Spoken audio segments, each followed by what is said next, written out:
Multi layer feed forward network, जिस तरीके से हमने सिंगल लेयर पे वर्क किया था वैसे ही मल्टी लेयर की बात होगी। तो सेम डायग्राम में हमारे पास जो लेयर प्रोसेस हो जाएगा वो Z0 Z1 और एक और हो जाएगा Z0 डैश Z1 डैश, यानी आपके पास लेयर ऑफ हो जाएगी वो मल्टी फॉर्म में।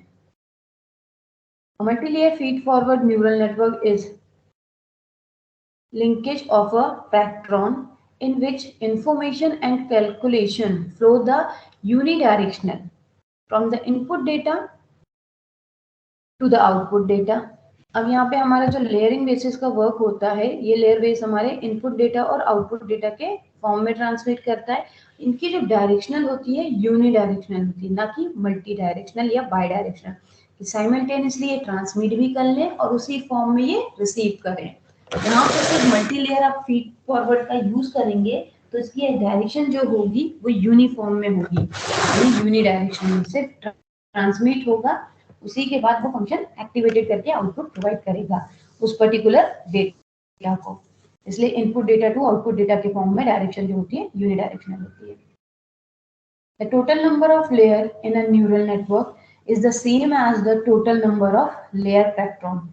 यहाँ पे अगर हम देखें नंबर ऑफ लेयर की काउंटिंग करें तो जितने हमारे टोटल नंबर ऑफ लेयर होंगे न्यूरल नेटवर्क के, उतने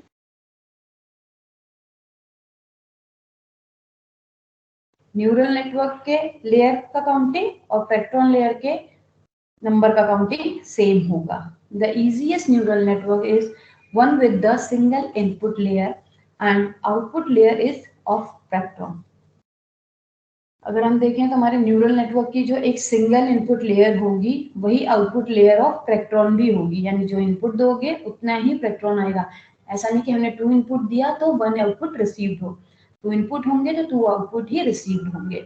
the concept of feed forward artificial neural network having a more than one weighted layer, as the system has at least one layer between the input and output layer, it is called the hidden layer।